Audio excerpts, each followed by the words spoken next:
Waalaikumsalam warahmatullahi Kembali dalam program IC Drill Show Conversation to Scholars. Yes. Bersama kami berdua, Dr. Ihsanuddin Nursi dan Gus Maria PhD. Oke. Selalu begitu. Nah,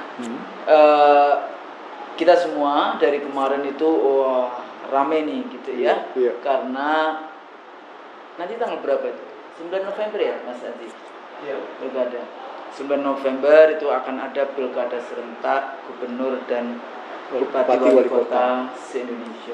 Ini sebenarnya konsep yang saya dari dulu nggak setuju dengan model pilkada serentak yang seperti ini, gitu ya, secara nasional dan sebagainya, apalagi dengan popular vote, gitu ya, local government dengan ya kalau local government, provinsi kayak gitu kan, nasional, tapi kalau dijadikan satu antara pilpres dan legislatif, akhirnya legislatif terpinggirkan sehingga pilpres menjadi yang lebih utama ya, konsentrasi kita. Padahal Senayan juga penting, legislatif juga penting karena dia punya fungsi untuk mengawasi eksekutif, mengawasi presiden, untuk mengontrol ya.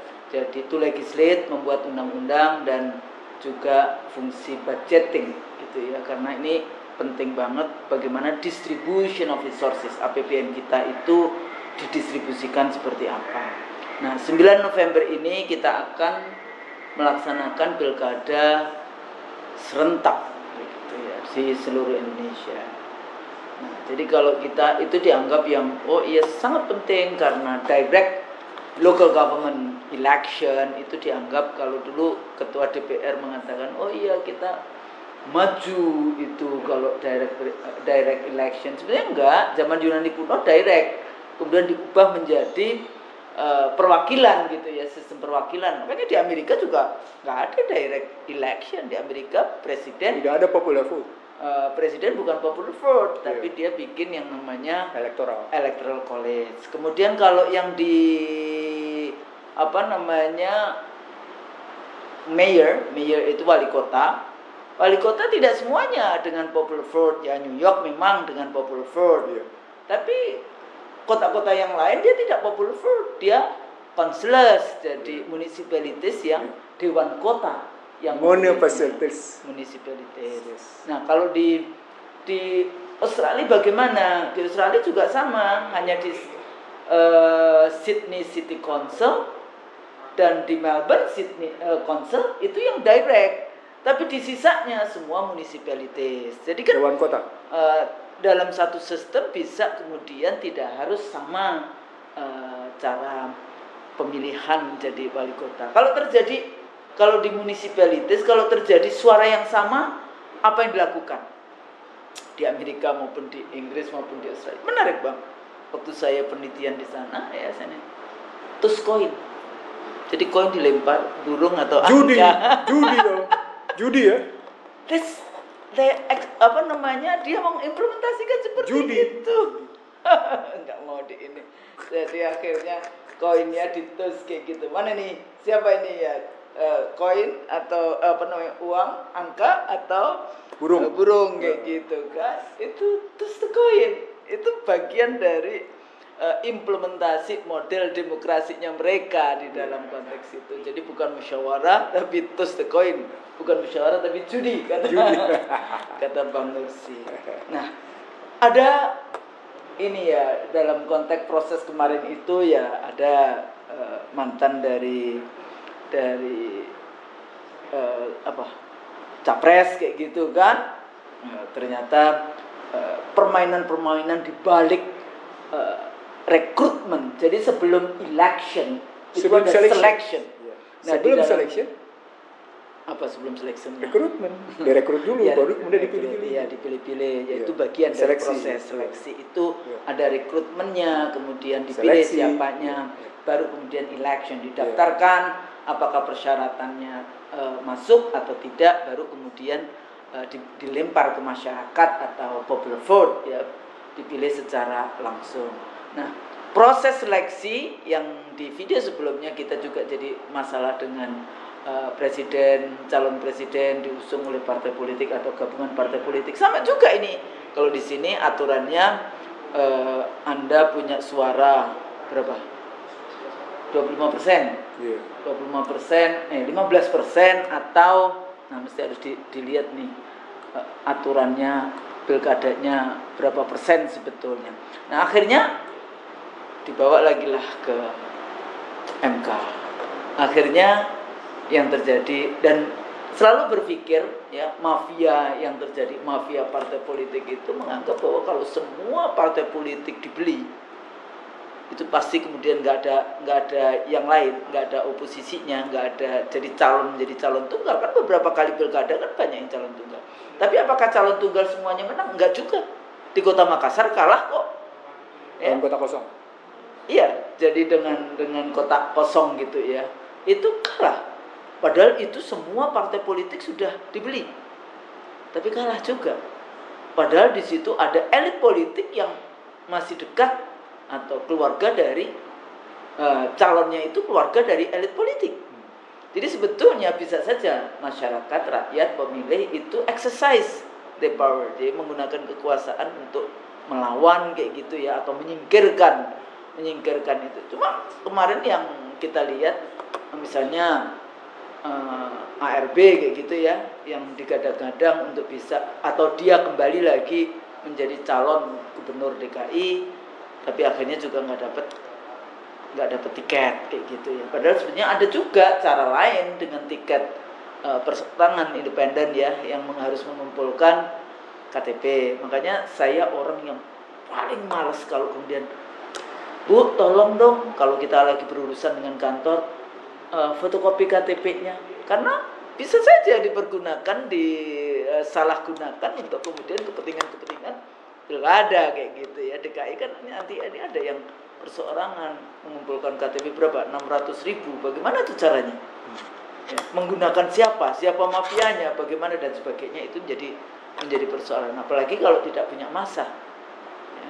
Nah, dari segi regulasi, dari segi peserta partai politik ya maupun perseorangan, dari segi penyelenggara ya, ini lucu juga ini KPU, ada beberapa kemarin mantan KPU 2004 kayak gitu, atau KPU yang ada mantannya maksud saya, Husnul mau nggak namanya dimasukkan, untuk apa? Untuk supaya KPU melaksanakan lah.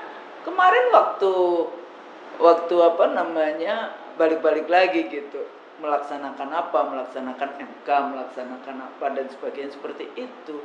Tapi kalau untuk siapa yang diuntungkan dan sebagainya, tidak menjadi perdebatan, tidak menjadi diskusi kita di dalam konteks itu, sampai kemudian DPR akan melawan, DPR kemudian akhirnya gerakan-gerakan mahasiswa, gerakan masyarakat, gerakan buruh turun semua. Nah, melihat kira-kira akan kemana sebetulnya pilkada serentak ini, siapa di balik semuanya. Jadi dengan model popular vote sebetulnya oligarki ekonomi menjadi sangat kuat. Di situ letaknya saya orang yang tidak setuju dengan dari dulu, dari sejak awal desentralisasi. Saya waktu itu desainnya ada di provinsi, bukan di kabupaten kota, karena kalau di kabupaten kota itu akan terjadi fragmentasi yang luar biasa bagi negara Indonesia.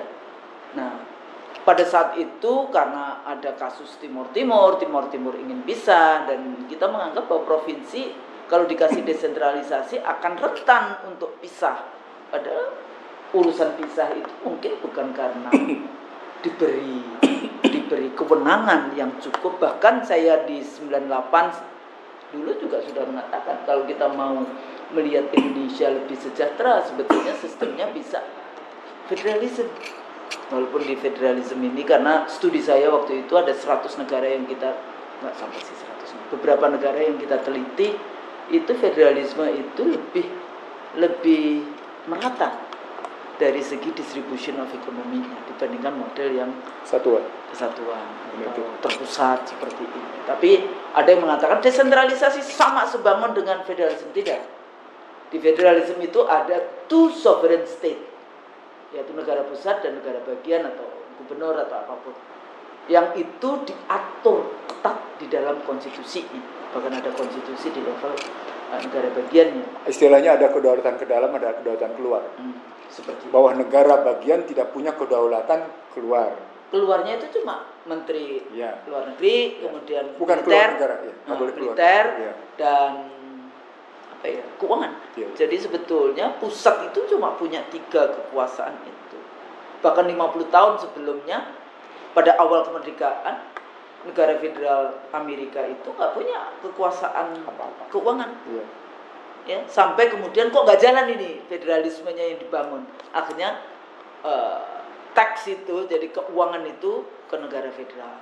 Ya, negara bagiannya good and services tax, kemudian local government sebagai instrumen atau mesin politik dari negara bagian. Itu terminologi bagaimana kita ngebangun kedaulatan ke dalam dan kedaulatan keluar, dan bagaimana negara federal itu punya kewenangan keluar dan ke dalam. Sementara negara bagian hanya punya kedaulatan ke dalam. Day-to-day politicsnya Iya. di dalam. ini ke dalam, Iya. yang kayak gitu. Jadi ada beberapa model, tapi ya sudah, kita sudah memilih model unitary system dengan desentralisasi di tingkat kabupaten kota, dan ada keinginan juga untuk ditarik kembali gitu ya, nggak usah pemilu-pemilu, nanti presiden saja yang menentukan, yang seperti itu. Atau argumennya dulu, kalau kemudian saya selalu mengatakan kembalikan saja dipilih oleh DPRD ya. Tapi ada yang nggak suka juga kalau dipilih ke DPRD, katanya nanti korupsi. Kalau menurut saya lebih baik korupsi di 100 orang anggota DPRD dibandingkan 8 juta atau 9 juta pemilih itu disuap. Jadi itu juga korup juga kayak gitu. Biarkan yang elit DPRD yang korup dibandingkan harus semua rakyat harus terpaksa di dalam satu sistem. Masuk dalam budaya korup. Nah, jadi kalau membaca sebentar lagi akan rame lagi nih 9 November, tapi luar biasa ya. 1 Oktober akan dilantik DPR, DPD ya, jadi parlemen. Kemudian 20 Oktober presiden. Nggak lama kemudian Gubernur, wali kota, bupati. gubernur, wali kota, bupati, pemilu, pilkada. Iya. Jadi bagaimana ini Bang, kita mau Oke. bahas, kita baca. Seperti biasa kalau kita bicara pemilu pasti kita bicara pertama sistemnya dulu kan. Pasti kita bicara sistemnya. Apakah sistemnya langsung atau tidak langsung. Kalau tidak kita bicara sistem politiknya dulu di situ. Lalu kita bicara tentang siapa pesertanya. Bagaimana sistem pemungutan suaranya. Bagaimana resolusi konfliknya, kan gitu kan? Bagaimana penyelenggaranya. Biasanya kita bicara kalau pemilu itu kayak gitu. Nah, kalau kita bicara secara keilmuan dengan pendekatan itu, maka muncul pertanyaan, karena sistemnya mengandalkan total pada partai politik, dan independen diperkenankan dengan syarat-syarat yang berat, maka yang terjadi adalah, ada satu sistem nih, yang terjadi adalah ada hambatan masuk bagi independen. Kata kunci pertama adalah ada hambatan masuk bagi independen, baik pada level gubernur, bupati, dan wali kota. Ada hambatan masuk. Jadi untuk kompetisi saja itu sudah diblok. Ada hambatan masuk. Betul. Saya punya pengalaman pribadi, Husnul, dan kemudian saya tidak ingin menjadi cagup waktu itu, tapi teman-teman minta, dan saya biarkan teman-teman bekerja, dan ternyata terbukti hambatan masuknya luar biasa. Saya nggak kepingin kalau itu, tapi teman-teman kerja itu urusan mereka lah, dan teman-teman menyatakan begini, tapi itu urusan mereka, bukan urusan saya. Nah, sekarang kalau kita bilang hambatan masuk itu terjadi dan kemudian partai politik terbukti melakukan kayak gini, maka sahih dia berdasarkan konstitusi, partai politik sebagai satu-satunya pemegang kedaulatan rakyat. Karena dalam prakteknya mereka melaksanakan apa yang disebut dengan entry barrier. Hambatan masuk. Entry barrier. Ada hambatan masuk. Mereka mengokohkan partai politik satu-satunya pemegang kedaulatan rakyat. Pertanyaan pokoknya, kalau partai politik sebagai satu-satunya pemegang kedaulatan rakyat dengan sistemnya seperti itu, pertanyaan besarnya sebagai political scientist, apakah partai politiknya betul-betul berperan? Enggak juga. Nah, Husnul masih bilang pakai enggak juga, artinya ada yang berperan, ada yang tidak berperan. Kalau teman-teman kebanyakan dari yang suka diskusi sama saya, tidak berperan. Artinya gagal peranan partai politiknya. Gagal iya, tapi bahwa menafikan ada yang effort gitu ya, usaha-usaha untuk memperbaiki parpol dan sebagainya selalu ada lah. Oke. Enggak 100% dalam konteks itu, tapi bahwa dia gagal melaksanakan fungsi partai politik, ya. Kan mestinya partai politik minimal melakukan pendidikan politik, rekrutmen politik, sosialisasi dia politik, mengagregasi budaya politik, formulasi kebijakan, dan implementasi. Betul. Coba kita ukur 5-5-nya, kan bisa kelihatan. Dari fungsi itu kelihatan. Oke. Nah, sekarang kalau kita bilang gagal, bagaimana pilkada dilakukan oleh peranan partai politik yang gagal? Menarik nggak pertanyaan? Nggak cuma pilkada kan semuanya. Nggak, contohnya karena kita bicara tentang pilkada, maka kita fokus yang beradul gitu. Mulai dari rekrutmen sekarang. Bagaimana sih mereka merekrut calon gubernur, calon bupati, wali kota? Artinya prosesnya itu seperti apa? Artinya ketika kita bicara sistem pemilu ditarik ke dalam sistem politik mengandalkan, mereferensikan partai politik sebagai satu-satunya pelaksana, pemegang kedaulatan rakyat, dan partai politik yang gagal melaksanakan peranan partai politik itu, maka sesungguhnya pertanyaan Husnul tentang selection, recruitment, dan election gagal gitu. Tesis awalnya sudah begitu, Husnul. Sebetulnya pemilu itu punya fungsi untuk menghabisi atau mengeluarkan orang-orang jahat, pejabat-pejabat jahat yang duduk di kekuasaan dan memasukkan pejabat-pejabat yang baik. Karena tujuannya virtue politik. Sepertinya ke sana, bukan kemudian dikuasai oleh oligarki, diputuskan. Saya pernah sangat sering satu panel misalnya dengan beberapa calon-calon bupati, wali kota yang pengusaha kayak gitu. Bahasa mereka, daripada kita diatur, ya lebih baik kita akuisisi sehingga menjadi calon. Akhirnya dengan model popular vote seperti ini, kan banyak. Siapa yang biayain? Nah, apalagi khususnya sudah masuk ke popular vote. Artinya di sistem sosial ekonominya sudah berlaku materialisme. Popular vote itu popularism. Iya. Popularism itu materialism. Nah, kebayang nggak? Majority karena. Iya, karena majority. Artinya materialism dia bertumpu dengan yang namanya kegagalan partai politik. Kebayang nggak? Betapa banyaknya situasi distrust, disorder ini bertumbuh menjadi satu-satu dan tergulung dalam kenyataan pilkada. Dan itu kita anggap sebagai business as usual. Yes, itu maksud saya. Jadi artinya di satu sisi saya mengatakan begini, kita belum bicara tentang calon-calonnya loh, Snut. Kita baru bicara tentang sistem. Makanya saya mulai dengan komponen partai pemilu itu adalah ini dengan sistem politik begini, dan ternyata hasilnya political sistemnya, social sistemnya sampai pada materialisme diterjemahkan dengan kegagalan partai politik. Lalu tadi muncullah akuisisi dengan model begitu. Disandra. Disandra oleh oligarki ekonomi. Nah, itu penyanderaan ekonomi. Bagaimana kalau penyanderaan hukum?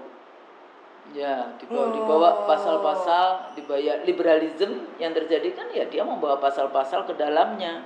Itulah yang saya sebut di Lemhanas bahwa pasal 6A ayat 2 presiden dan wakil presiden diusulkan oleh satu partai politik atau beberapa gadung partai politik yang dipilih langsung dalam pemilihan langsung. Itu pada akhirnya melahirkan satu sistem politisasi, komersialisasi, kriminalisasi. Tinggal tergantung si penguasa mau mainkan apa. Memainkan politisasi, ya boleh, ini kita politikan. Oh, kita komersialkan, kasih tambah. Mau kita sandra, Pak? Termasuk juga ormas-ormas agama dikasih tambang, nggak taunya tambangnya sisa. Iya, kan itu. Jadi setelah politisasi, komersialisasi, Anda mau lawan saya, tapi Anda mau bersebelahan. Oh iya, saya kriminalisasi. Gitu. Akhirnya terjadi partai politik di kudeta. Nggak cuma dikriminalisasi, dikudeta. Iya, dikudeta karena kriminalisasi. Ya, kriminalisasi dibawa pasal-pasal. Sebagai cara. Nah, artinya apa? Dapat kita 3, materialisme, kegagalan sistem, terjadi kriminalisasi. Terjadi apa poinnya? Poinnya berarti kita sedang membenarkan satu kelompok kecil orang yang sah secara hal sah gitu, sahih dia untuk menegakkan perburuan kekuasaan, kehausan akan kekuasaan, dan pemenuhan atas hasrat menumpuk kekayaan itu. Jadi kekuasaan dan kekayaan dia menumpuk Jadi satu. Itu sistem. Kebayang nggak tuh penjelasan sistem kita kayak gitu. Bagaimana sistem membenarkan terjadinya pemenuhan atas kehausan kekuasaan dan pemenuhan atas hasrat penumpukan kekayaan. Coba kebayang nggak? Jadi dampak ekonomi tahu nggak, Saudara? apa? Gini rasio tinggi. Apa poinnya? Kaya makin kaya, miskin makin miskin. Dan itu kenyataan, kejadian. Jadi kalau orang sadar, orang miskin makin miskin, orang kaya makin kaya, ini karena kesalahan sistem. Kesalahan sistem politik di Indonesia. Jadi mbok yang ngerti bahwa ada kesalahan sistem, dan karena kita mengerti, maka tuntutan pada kita adalah memperbaiki sistem, Husnul. Ya. Harus memperbaiki sistem. Nah, pilkada ini, saya ulang, Husnul. Pilkada ini tidak melahirkan harapan akan ada perbaikan sistem. Walaupun ada calon-calon yang dibilang, apalagi calonnya ternyata ketika di daerah tidak punya prestasi apa-apa. Iya. Bahkan yang terjadi penghambur-hamburan anggaran gitu. Saya sampai diadili nepotisme juga. Iya. Saya kalau ngelihat nepotisme di daerah, saya cuma ngomong aja. Saya pernah. Dia cuma niru kok. Saya pernah diadili, Husnul, di Jawa Barat. Diadili dalam tanda petik di sebuah media dipimpin oleh Pimretnya, berkumpullah para tokoh-tokohnya di Bandung itu gitu ya. Karena saya menolak calon mereka gitu habis-habisan, dan saya tunjukkan itu perdebatan terjadi dari pukul 1 sampai dengan pukul 7 malam gitu ya. Dan hasilnya ternyata terbukti gitu. Karena sebelumnya saya menjadi panelis atas perebutan kursi di Jawa Barat itu gitu. Nah, dari gambaran itu sesungguhnya nampak problematiknya. Kalau sistem salah, aktornya salah, tesis saya menjadi prahara, Husnul. Prahara bangsa. Nah, iya. Balik tidak, jadi menjadi prahara bagi masyarakat politik Nusantara. Contoh sederhana. Kita tahu sistemnya salah, lalu kemudian kita pilih juga aktornya salah. Katakan di level satu provinsi. Maka provinsi itu akan mengalami prahara. Dan kalau yang salah di 500 kabupaten kota, jadi prahara bangsa dia. Prahara bangsa. Itulah buku saya, Husnul.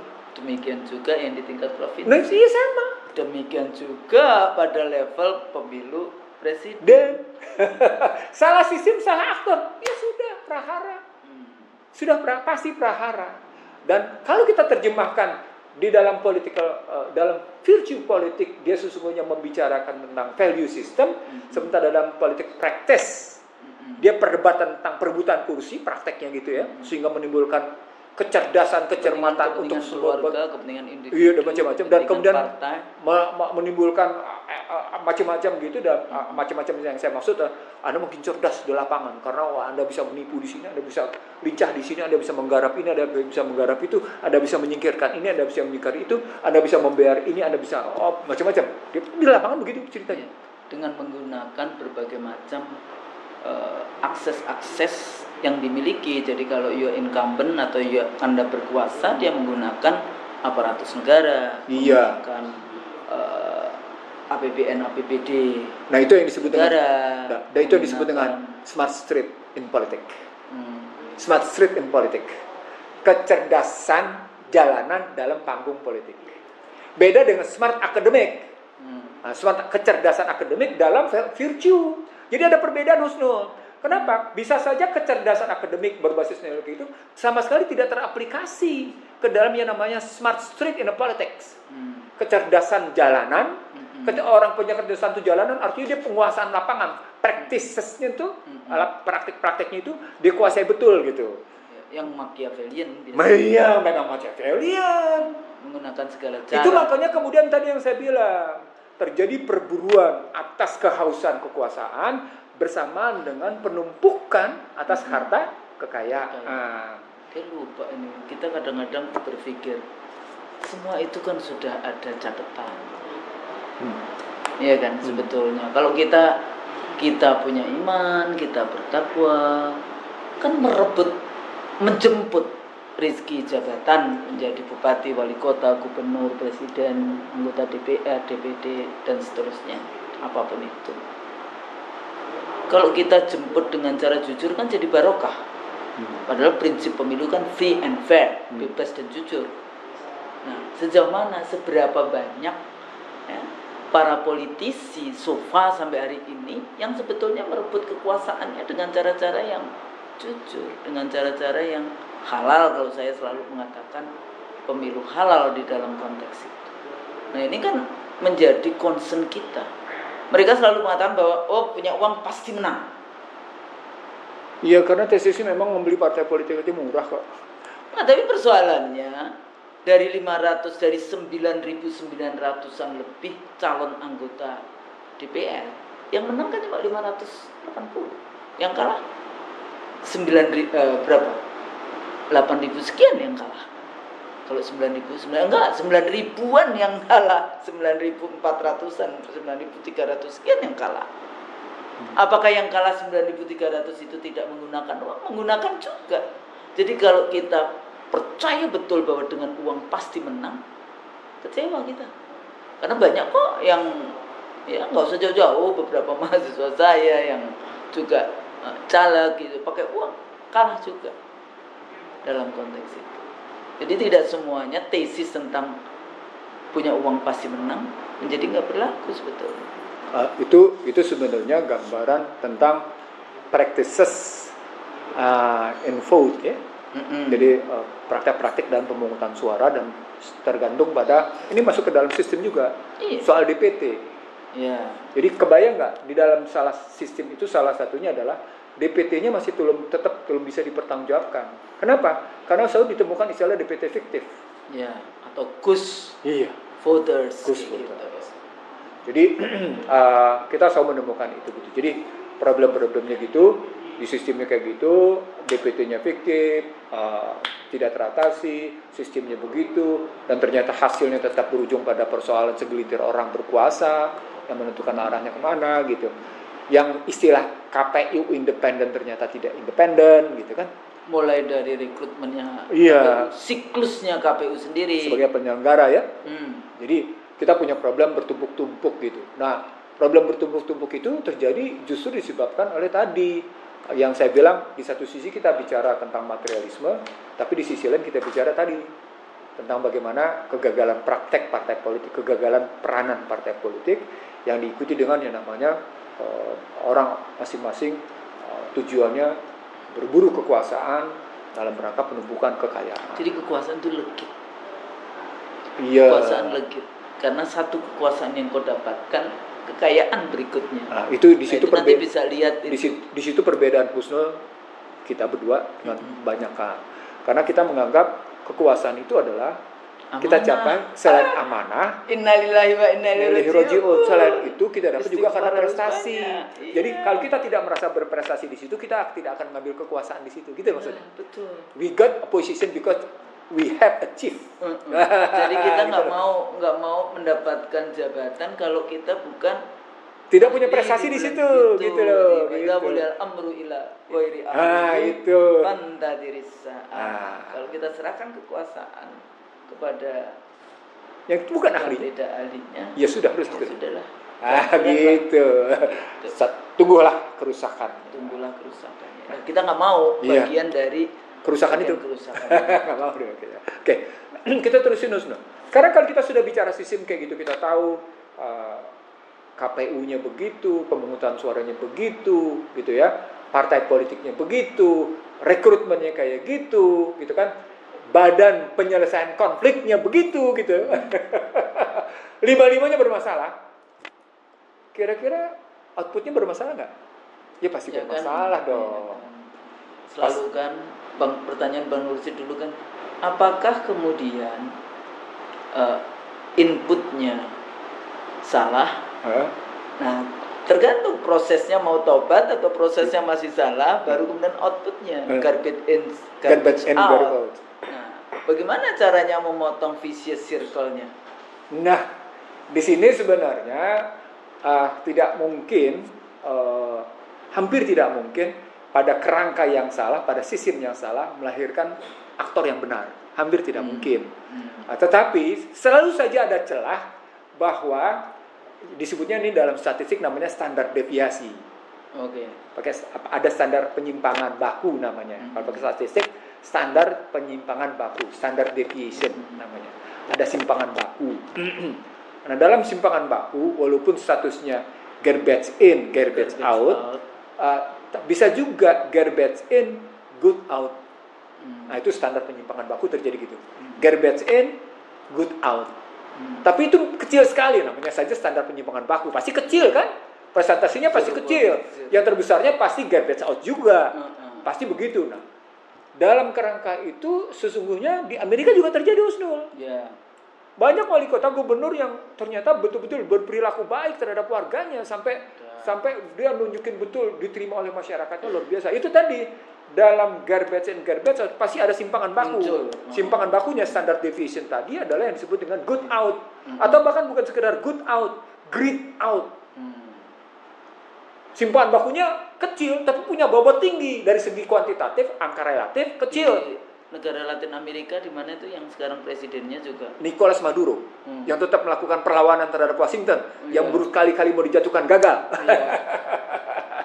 Dari mulai itu Chavez kayak ada yang kayak gitu dan itu menarik kalau ambil studinya kayak gitu. Nah, untuk Indonesia dengan mode tadi khususnya memasalahkan bagaimana selection, recruitment dan election, saya kira kembali lagi ke dalam tesis partai politik sebagai satu-satunya pemegang saham terbentuknya pemerintahan karena dia satu-satunya pemegang kedaulatan.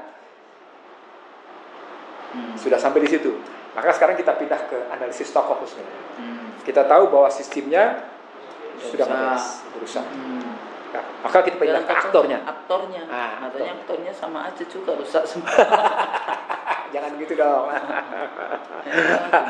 Oke, sekarang kita masuk. Salah satu aplikasi dari gambaran sistem rusak itu adalah Anies yang tidak berhasil dicalonkan.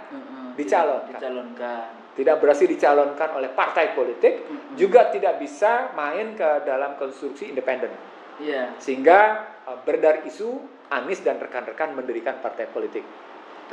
Maka Anies telah di sini dia berinvestasi atas kata-katanya, politik kata-kata istilahnya.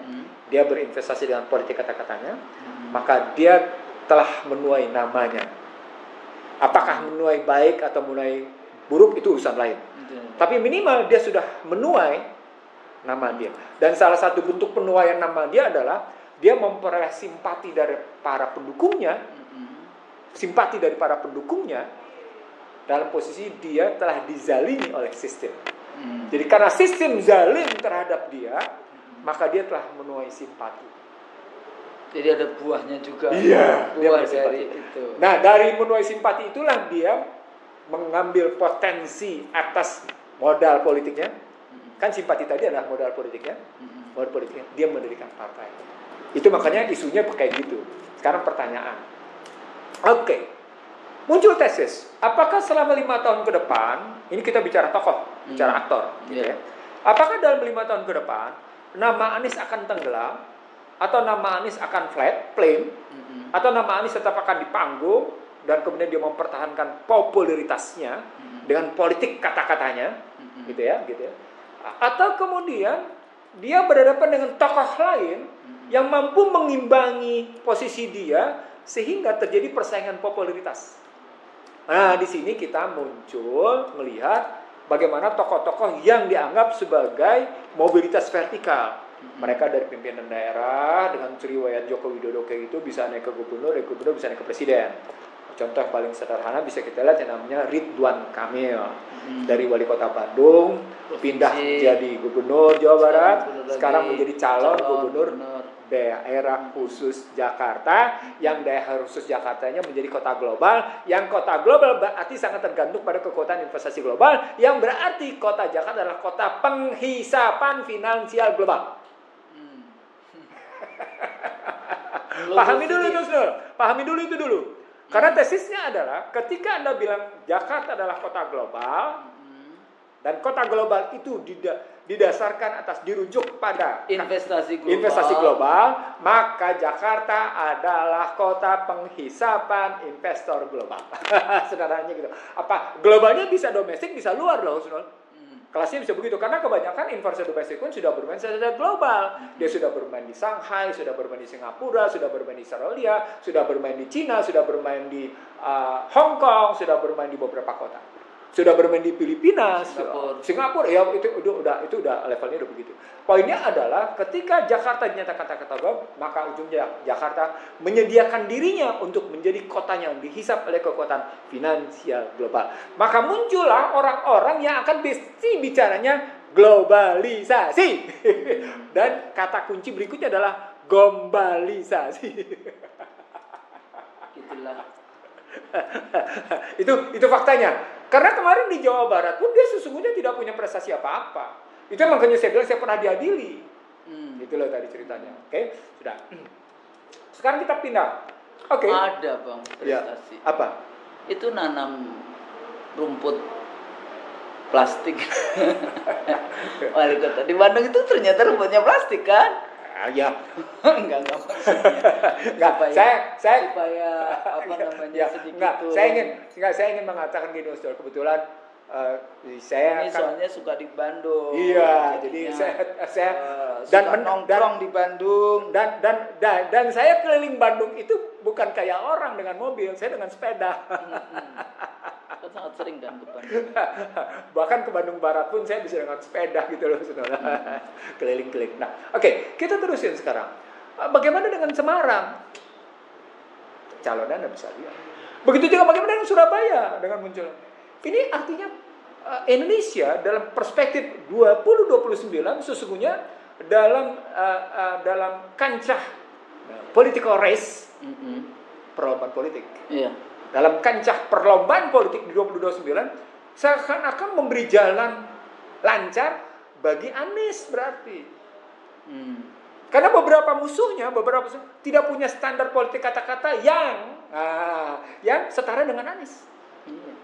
Sebetulnya kalau kita baca bukunya Obama misalnya The Politics of Hope, jadi politik itu memang sangat dibutuhkan yang namanya selain kemampuan ya konsistensi selama menjadi orang kayak gitu ya, menjadi pemimpin, tapi juga kemampuan tablik, kemampuan komunikasi politik di dalam konteks itu. Makanya permainan kata-kata yang mempesona, kata-kata yang memberikan harapan itu penting di dalam kontestasi politik. Walaupun nggak ada isinya.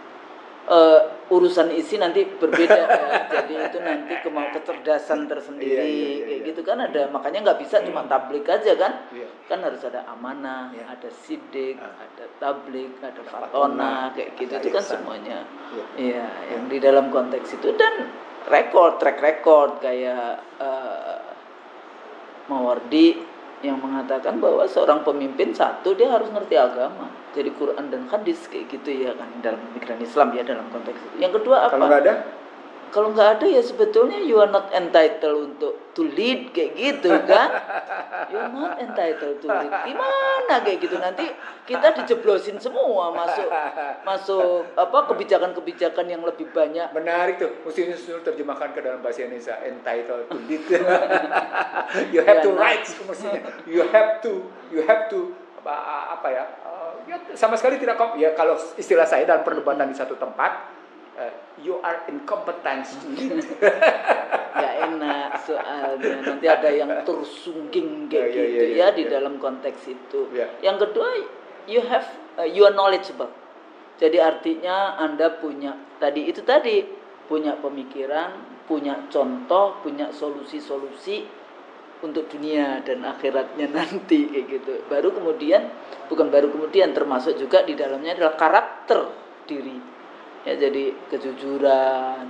Ini khususnya balik teorinya ke seleksi, ke rekrutmen dan ke seleksi nih. Iya karena itu basisnya. Enggak, saya pakai baca-baca Al-Mawardi, tapi di dalam konteks mau John Locke, mau Rousseau, mau di dalam konteks teori-teori Barat pun juga the future of politics harusnya demikian. Artinya balik-baliknya lagi itu soal kompetensi kan? Iya. Kalau soal kompetensi kan komponennya cuma 3, skill, knowledge, attitude. Attitude, ya balik lagi situ. Nah, semua tapi di model kompetensi nggak ada. Sebentar. Ketika Husnul bicara, saya menyederhanakan SKA.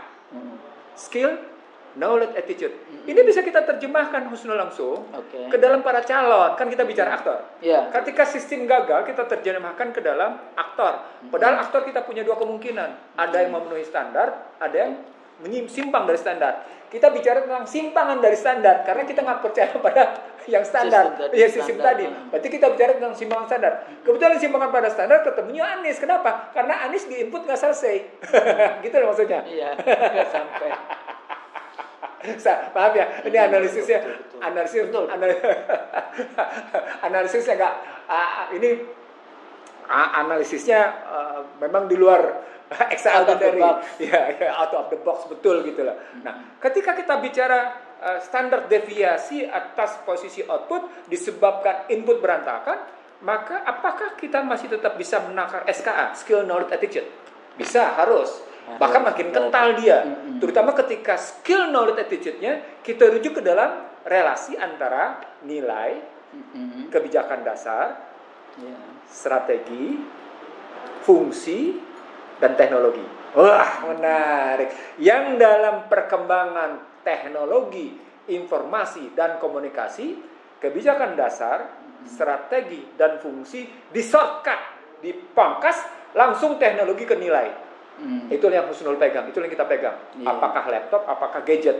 Itu sebenarnya memangkas kebijakan dasar, strategi, dan fungsi. Dia langsung teknologi, langsung nabrak ke nilai.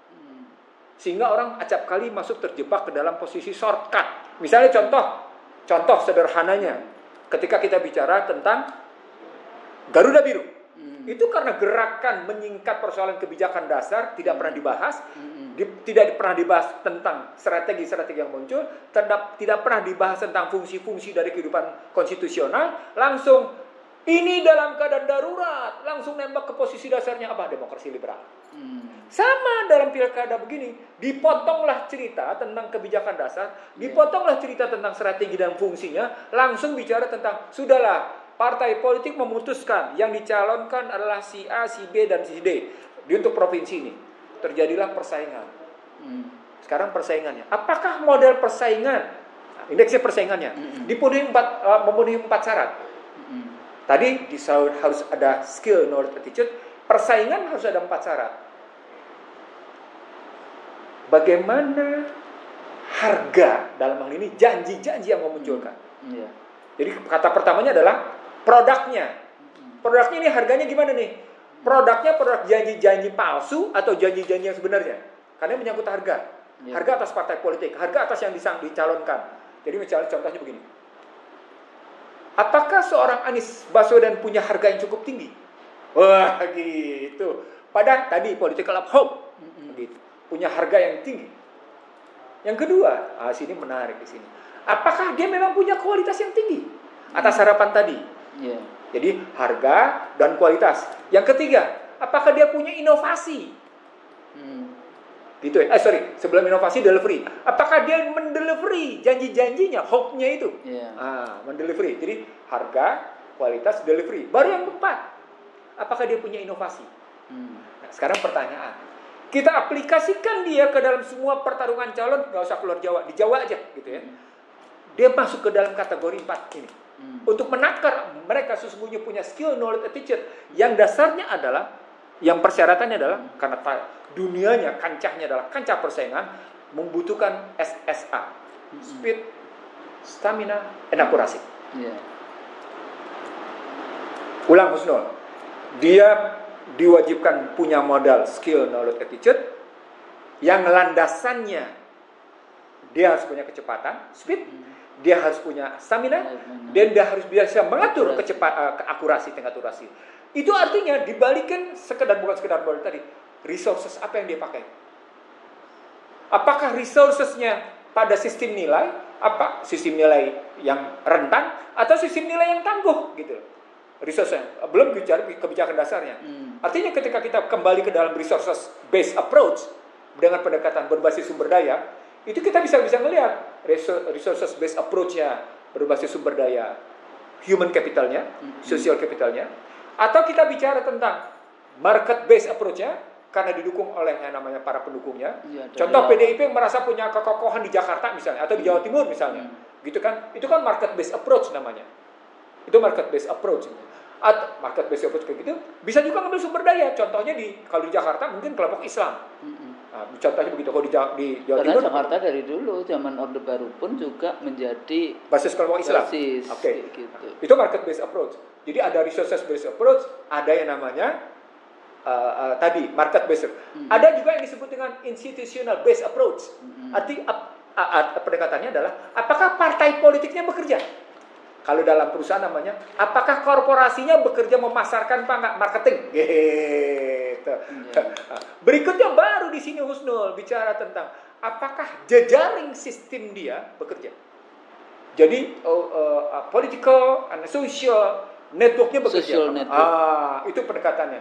Ini bisa kita pakai untuk menganalisis speed, stamina, dan akurasi, untuk menganalisis sampai seberapa jauh dia punya skill, not attitude dalam rangka menyahuti harga atas yang dia munculkan. Harga itu janji-janjinya, produk yang dia janjikan, harganya. Lalu kemudian posisi kualitas janjinya, apakah janjinya cuma janji ecek-ecek gitu ya, atau kemudian memang janji berkualitas, atau bisa nggak terbukti sementara ini dia mendeliverikan seperti pernah terjadi di Jawa Barat, seperti pernah terjadi pada Tri Risma hari ini ketika jadi wali kota Surabaya dan menjadi menteri, atau Ridwan Kamil ketika jadi wali kota dan jadi gubernur. Dan sekarang calon di sini, atau seperti Andika Perkasa ketika menjadi panglima, gitu loh contohnya, deliverynya kayak apa. Dan terakhir baru bicara inovasi. Ini baru berpikirnya logis, Susno. Tapi partai politik, they don't think about proses rekrutmen kan nggak pakai. Jadi dengan model siapa yang dekat dengan di elit atau pengambil keputusan di partai masing-masing, ya, terus kemudian pressure dari oligarki ekonominya, siapa yang akan ditaruh di situ, apakah dia punya kualitas atau tidak, itu bukan nomor satu, tapi dia bisa menjadi boneka-boneka yang ditaruh, ya seperti pada saat bagaimana presiden saat menjadi wali kota, kemudian periode yang kedua belum selesai diangkat jadi gubernur, direkrut untuk jadi gubernur DKI, baru beberapa ya 2012, 2014 Pilpres, kemudian ini bisa menjadi judul begini gitu, pilkada, berdagang boneka. Berdagang boneka. Jadi tapi balik lagi bahwa di dalam proses itu juga pressure group atau yang Bang Nursi biasanya juga katakan bahwa masalah-masalah politik yang seperti ini, rekrutmen seperti ini tidak lepas dari kepentingan-kepentingan global juga, kayak gitu ya. Siapa bermain dengan siapa, kayak gitu kan, ini juga penting untuk dibaca, sehingga mampukah kita sebagai bangsa yang merdeka, ya, yang punya perjanjian suci, konstitusi, punya dasar Pancasila, kemudian bisa kemudian bukan berkompetisi tapi menghasilkan pemimpin-pemimpin yang sesuai dengan apa yang menjadi cita-cita dari pendiri bangsa kita. Sebetulnya kan big question-nya di situ, pertanyaan besarnya di situ. Atau kita sebetulnya sudah menjual diri, ya, untuk kepentingan-kepentingan materialisme, kepentingan jabatan, apalagi dengan partai politik yang bagi saya, bagaimana partai politik dijebak dengan bandar-bandar karena regulasinya sendiri sudah begitu. Jadi partai politik nggak bisa kemudian ikut pemilu kalau nggak punya kantor di 100% provinsi, 75% kabupaten kota, 50% kecamatan. Terus siapa yang membiayai partai politik? Kan nggak ada yang namanya iuran anggota untuk siapa yang jadi anggota partai politik dan sebagainya. Akhirnya mereka terjebak dengan model materi. Sementara di rekrutmen, fungsi dari media propaganda di dalam konteks itu menjadi sangat besar. Bahkan lembaga survei menjadi alat juga, bukan untuk plebissit demokrasi, tapi dia menjadi alat untuk penggiringan opini. Dan kita orang Indonesia, lay personnya, pemilihnya sangat mudah dipengaruhi, sangat mudah lupa, dipengaruhi sangat mudah, sehingga kasihan gitu, aduh sederhana, bajunya 60.000, celananya 100.000. Ya, generasi berikutnya pergi ke Amerika, naik pribadi. Well, kayak gitu sampai kemudian Beli roti 400.000. Ya sebetulnya itu 400.000 paling kan nggak sampai $50 ya. Dia mana? Nggak nyampe kan $40 yang kayak gitu-gitu sebetulnya sih bukan yang itu tapi 400.000 tapi nggak usah itu dipertontonkan bahwa kau makan roti 400.000 kan kayak gitu. Dan ternyata bukan hanya itu, lebih dari itu juga malah dimunculkan lagi ternyata bukan hanya Kaisang dan Erina, Bobby pun pakai jet pribadi dan kosnya dipertanyakan dari mana itu kosnya. Nah itu kan kemudian muncul berbagai macam, tapi media tidak kemudian ada model-model media investigatif kayak gitu ya, menjadi media katanya. Nah kalau kemudian sekarang model kayak Tempo, ya Tempo you have to be responsible, bukankah Anda yang dulu di awal-awal sampai ada apa yang pertama kali yang pakai diangkat itu kan di kantor Tempo. Iya. Dan sekarang nggak perlu kemudian pakai menangis di depan itu, you have to fix it. Kan begitu kan, Iya, kalau iya. Masih dikasih umur kan, Iya. masih alhamdulillah kita Iya. dikasih umur, Yang kita masih bertaubat. 10.000 rupiah per $1 juga kan. Ya, gitu ya dalam konteks ini. Jadi kalau tadi bicara tentang track record, kita bicara tentang delivery, kita bicara tentang apa yang di delivery, mobil SMK, apalagi yang di delivery. Dulu katanya buyback, apa itu yang Indosat, malah kemudian dibeli yang nggak perlu dibeli. Saham sendiri, Freeport misalnya kayak gitu yang harusnya tahun 2023 udah balik tanpa harus dibeli. Iya. Dan kemudian bagaimana ekstraktivisme resources yang habis-habisan diberikan kepada segelintir orang, segelintir pejabat yang berkolusi di dalam konteks itu. Nah, semuanya ini sebetulnya partai politik menjadi bertanggung jawab. Tokoh-tokoh yang dulu selalu mengatakan bahwa oh ya dia simbol dari civil society, simbol dari ini. Enggak, Anda kalau nggak punya rekod, udah. Kita dari dunia pendidikan, urusan sekolah aja, yang benar yang mana? Sekarang juga dipertanyakan juga kan ini, yang dimenangkan oleh KPU dan. Nah, sampai di sini kita dapat pemilu sebagai ajang pendidikan politik sesungguhnya sudah pada level krisis pendidikan politik. Sudah sampai situ, Husnul. Iya. Jadi ketika Husnul bikin orang yang kayak gitu, saya menyimpulkan dengan sederhana, sesungguhnya sejak 2004 hingga hari ini pemilu tergambarkan sebagai proses krisis pendidikan politik karena makin terdegradasinya makna kedaulatan rakyat per individual, terdegradasinya the dignity of man, Of the people. naik lagi the people. Jangan men saja. Jadi kalau ditarik lagi ke atas the dignity Ya of apa-apa sih, nation. men itu dignity-nya laki-laki, perempuannya masih kok. Enggak, artinya man itu dalam pengertian manusia. Ya. The Makanya dignity we of man. use people. Iya, the dignity of people naik. Kalau saya people-nya saya anggap sebagai bentuk plural. Man itu juga plural, tapi maksudnya individual. Nah, kalau kita perempuan. Ya, ada perempuan. Jadi lalu kemudian kita naikin the dignity of people, kita naikin the dignity of nation, maka berikutnya hasilnya kelihatan bahwa perjalanan demokrasi liberal yang diproduk oleh Undang-Undang Dasar 2002 sesungguhnya telah melahirkan krisis pendidikan politik. Dari tengahnya namanya kegagalan sistem pendidikan. Ya di situ. Artinya sesungguhnya kita setuju bahwa sesungguhnya Indonesia dalam posisi darurat. Tetapi bukan dengan model pendekatan demokrasi liberal. Bahwa darurat Indonesia bukan karena demokrasi liberal.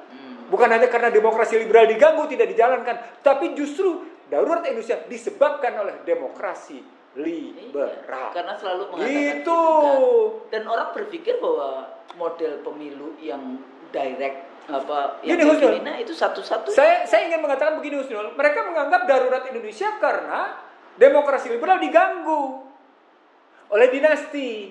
Begitu maksud mereka. Iya. Sehingga darurat tidak salah. Gitu loh. Demokrasi liberal itulah sebagai independent variable bagi darurat Indonesia. Benar. Jadi dia menjadi penyebab independent variable itu, penyebab sebab kayak gitu yang menjadikan kita Ini asik untuk disertasi nih Mas Nul. iya, karena sudah ada dikasih semua ya variabel independennya kayak gitu. Asik tuh jadi disertasi nih. Itu, tapi orang kan percaya betul demokrasi seperti Al-Quran, demokrasi liberal seperti Al-Quran. No. Jadi itu bagian penting dari modern nation state yang sekuler. Betul. Nah, kalau Islamic Democratic Governance ya kalau kita masih tetap menggunakan itu governance kayak gitu, karena di governance yang itu masih ada nilai kan di dalam konteks itu. Kalau nilainya walaupun seringkali dengan kata demokrasi, propagandanya kan demokrasi equality, justice, fraternity, itu dipakai semuanya di dalam konteks itu. Makanya etiknya, kemarin saya juga kayak di kelas ini seru juga sih waktu kita bahas tentang LGBTQ kayak gitu ya. Menurut Anda ini apakah boleh, tidak boleh, atau itu masukkan ke HAM? Itu yang ngomong tidak boleh itu cuma beberapa aja itu. Ya, nggak sampai 5 orang kayak gitu ya. Nah rata-rata ya human right kan. Oh nggak apa-apa itu human right. Padahal itu multiple suitable standard. Terus saya bilang persoalannya adalah Anda tidak pernah membahas ya apa dampak yang namanya LGBTQ pada masyarakat, rusaknya masyarakat, rusaknya anak-anak muda dan sebagainya seperti itu. Tidak masuk di ruang publik analisisnya. Memisahkan antara right, hak dengan ethics. Di satu sisi, tapi sisi lain juga unit analisisnya. Ketika Anda bicara right, maka sesungguhnya unit analisisnya itu individual. Tapi begitu masuk unit analisisnya sosial, ruang publik, dia bukan lagi rights. Bukan. Dia sudah bergeser bagaimana obligation. Gitu dong. Itu persoalannya dipikirnya lah. Tapi kalau model liberal kan right-nya terus. Makanya negara tidak boleh yang namanya terlibat intervensi banyak-banyak. Jadi balik lagi ke negara penjaga malam kayak gitu. Khusus tahu nggak kebebasan bicara, kebebasan berserikat itu kan punya ini namanya batasnya. Social obligation. Ada pertanggungjawaban batasan sosial di dalamnya, bukan cuma sekedar individu punya kebebasan. Kan bicara salah satu human ini Oxnard mengundang saya sampai akhirnya. Ya nggak apa-apa karena ini kan masuk kepada aktor tadi. Iya, aktor tadi ya. Apa ini adalah ketika kita masuk ke dalam poin-poin tentang apa yang disebut dengan hak-hak asasi manusia atas politik dan sosial, maka kata kuncinya berikutnya mestinya bukan hanya hak politik dan sosial dong, tapi juga harus bisa juga tentang kewajiban sosial dan kewajiban politik dong. Bahwa di dalamnya Anda ketika bicara tentang kebebasan Anda bicara, maka kebebasan Anda bicara punya dampak politik, gitu ya. Dampak publik di sosial. Begitu juga ketika Anda bicara tentang kebebasan berserikat, maka dia berhadapan dengan kelompok serikat yang lain. Dengan sehingga menumbuhkan obligasi, social obligation, tanggung jawab sosial. Jadi ada batasnya di ada situ. Batasnya. Semuanya ada batasnya. Okay. Nah disitulah letak batasnya kan kalau di dalam kita. Sayangnya di dalam Undang-Undang Dasar 2002 yang diterjemahkan dibatasi dengan undang-undang yang diterjemahkan oleh penguasa. Untuk kepentingan ya itu ada jadi business interest rather than the people interest. Yang paling nyata adalah bagaimana sikap Amerika terhadap Israel. Paling nyata itu. Di satu sisi mereka selalu mengatakan the champion of human rights. Tapi lihat. Champions of justice. The champions semua menganggap bahwa mereka champions. Lalu sekarang apa yang terjadi dengan Gaza? Itu paling nyata itu. Diajak ceasefire aja di veto. Jadi mata dunia terbelalak sekarang. Itu yang saya sebut sebagai betapa multiple suitable standard diterapkan. Jadi nggak cuma double standard, multiple suitable standard itu mereka terapkan gitu ya. Nah sebenarnya ini peristiwa panjang, bukan hari ini, tapi peristiwa sejak abad 15 saya bilang tadi panjang. Tapi Tordesillas dan macam-macam itu. Nah tapi saya ingin mengatakan pada pemirsa IC Radio Show bahwa ketika kita bilang pilkada adalah boneka demokrasi. Ya, nggak apa-apa. Republik aja udah banana republik. Boneka demokrasi, pilkada, boneka demokrasi. Maka menarik ini istilah baru ya, boneka demokrasi. Maka pertanyaannya menjadi apakah mereka bisa menerapkan skill knowledge attitude mereka dalam prinsip apa produknya, berapa harganya, bagaimana deliverynya, bagaimana kualitasnya, bagaimana inovasinya, kan nggak bisa kejawab, Musnul. Jadilah hidup penuh dengan decepsi. Jadi decepsi, jadi akhirnya. Makanya saya bilang Demokrasi liberal itu menjadi bentuk penyesatan. Dia selalu gagal bicara tentang the real and the genuine of humanity. Dia selalu gagal di situ. Gitu. Dia bicara the real and the genuine of humanity. Iya. Dia selalu gagal bicara itu. Iya. The truth of humanity Karena itu nggak bisa dijawab kayak banyak gitu. dari produk dari demokrasi liberal ya rezim otoriter, Iya. rezim diktator. Itu dibahas loh di Amerika, Usno. Iya. Dalamnya tuh, itu dalam sekali kajiannya. Sampai mereka sadar, oh iya nih sebenarnya ada sekelompok orang yang begitu mendikte masyarakat Amerika. Oh keluar tuh bukunya macam-macam. Saya punya banyak tuh bukunya Usno kayak gitu ya, untuk kajian-kajian kayak gitu. Karena mereka sadar beyond the Federal Reserve, beyond the Congress gitu. Iya kan, dan kemudian dia dan kong kali kong ya itu sudah kita gunakan juga dalam terminologi ilmu politik. Kong kali kong antara business person, business society dengan yang political society di dalam pembenaran mereka di mana tahu nggak? Dalam ekonomi. Di mana? Biaya lobby politik. Iya, mahal kan? Karena model lagi-lagi Biaya lobby politik. market centered paradigm, paradigma pasar yang liberal, yang akhirnya dia sangat mahal dan kita mengikuti model Amerika yang rusak itu. Iya. Ya makanya dari kapan-kapan saya sudah dari sejak awal saya selalu mengatakan limit spending bukan limit contribution. Kalau limit spending akhirnya kita batasi bahwa kemenangan itu bukan karena uang kayak gitu, harus dipikirkan di dalam konteks rekrutmen partai politik ini. Kalau partai politik mau konsisten untuk mempersip sebagai kawah candra di muka calon-calon pemimpin bangsa yang punya amanah konstitusi dan undang-undang, ya produk undang-undang yang tidak bertentangan dengan konstitusi, karena banyak produk undang-undang yang industri kapitalisme jadi itu bertentangan dengan konstitusi, tapi yang Pancasila kayak gitu nggak ada sekarang partai yang berbicara tentang itu. Jadi pertanyaan umum yang diajukan oleh para pemirsa IC The Real Show yang memberikan komentar, pertanyaannya menjadi begini, Musno. Apakah pemerintahan yang akan datang, baik nasional maupun daerah, akan membuat kehidupan masyarakat menjadi lebih baik? Jawaban kita apa, Husnul? Ya kalau mau berhusnudon tergantung kepada siapa nanti yang memimpin. Kan tadi cuma ada sekelompok kecil, ada beberapa orang kecil yang dia keluar dari sistem. Tapi kalau sistemnya rusak, rekrutmennya juga rusak, kemudian tadi ya seluruh indikator-indikator 4 indikator tadi tidak ada, ya sebetulnya kita menuju ke arah kehancuran. Jadi benar dong kalau tesis yang pada kita bangun 2007 itu. Nah sekarang siapa? Apakah kemudian yang makanya apakah kemudian 20 Oktober nanti selamat sampai ini rezim ini selamat sampai 20 Oktober, wallahu alam bisawab gitu ya. Tapi setelah 20 Oktober apakah kemudian ya, Presiden sendiri bisa melepaskan diri dari jeratan-jeratan poros Jakarta Beijing atau poros Jakarta Washington? Sejauh mana bisa kemudian dignified untuk kembali kepada Undang-Undang Dasar 45, membereskan berbagai persoalan dalam negeri, memperkuat dalam negeri. Jadi bukan kemudian kita kan selalu mengatakan gimana caranya, ya harus memperkuat domestik kayak gitu kan. Coba jadi jangan dihinakan dengan inward looking. Kalau kitanya rentan, mudah kan invasi, intervensi, intimidasi yang seperti itu. Bahkan untuk kabupaten kota aja itu ada warga negara Amerika ikut pilkada di NTT menang. Gimana? Tapi bagi saya waktu ditanya, ya dia cuma nyontek kok, presidennya dulu mengangkat menteri atau wakil menteri yang juga warga negara Amerika.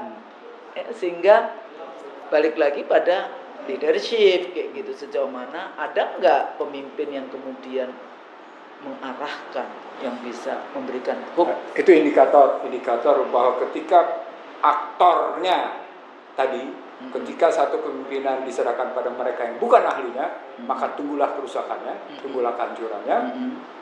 Dan ketika diserahkan itu kan, kalimat diserahkan kan berarti sistem yang menyerahkan. Iya.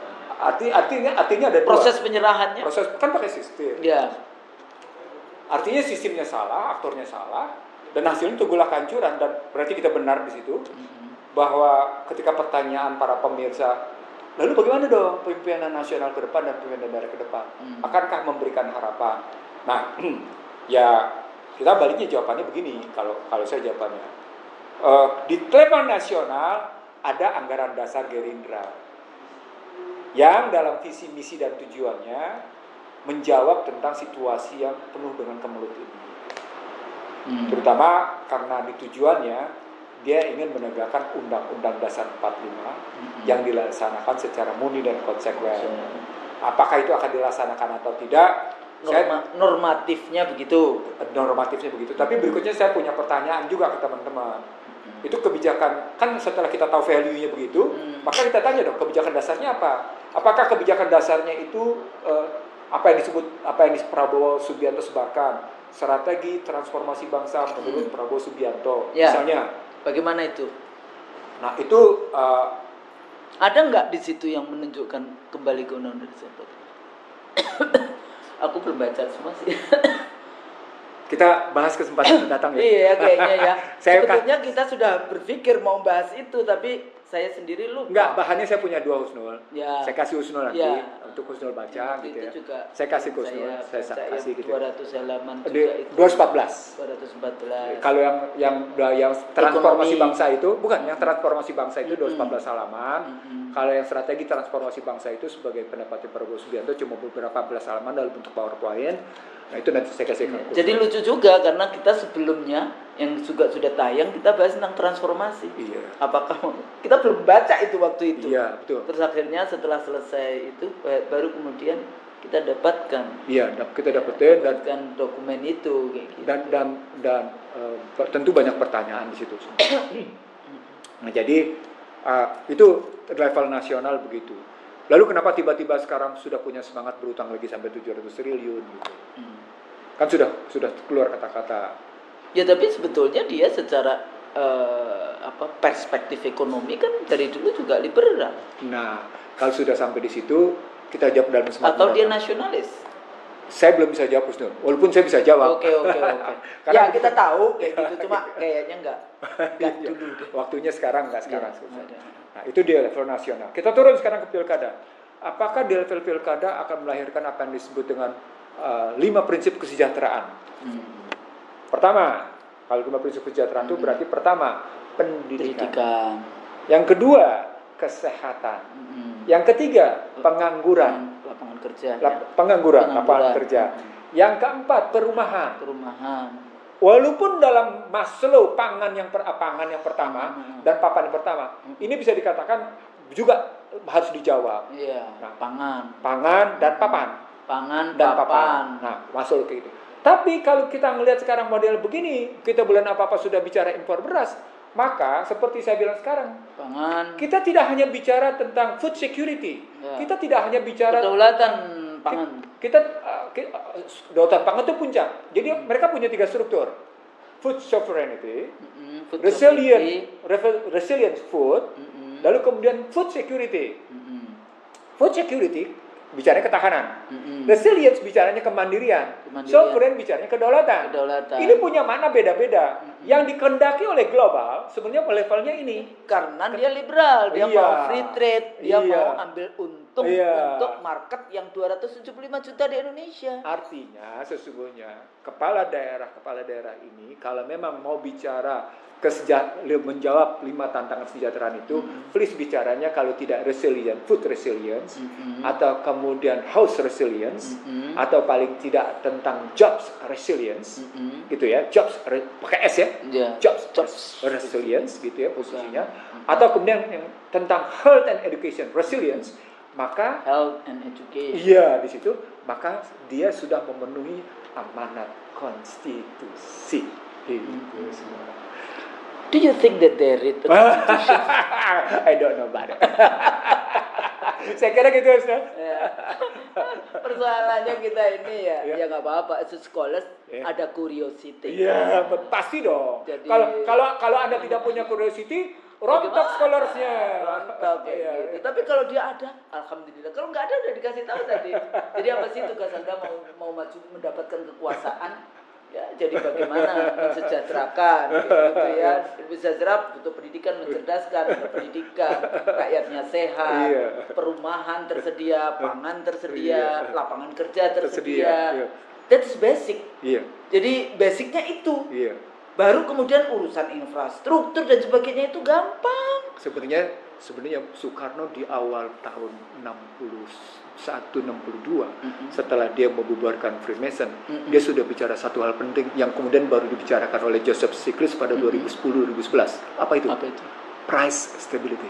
Oh iya, price stability. Lah ini kan persoalan. Itu di nanti ya. Kayaknya nanti kita akan bahas karena itu Keren juga banget urusan finance. Iya. Finance apa namanya? Islamic finance industry model. Iya. Itu juga bahasnya Masih tentang price stability. Iya. Ternyata kayak gitu. Oke. Saya kira kita sudah gitu.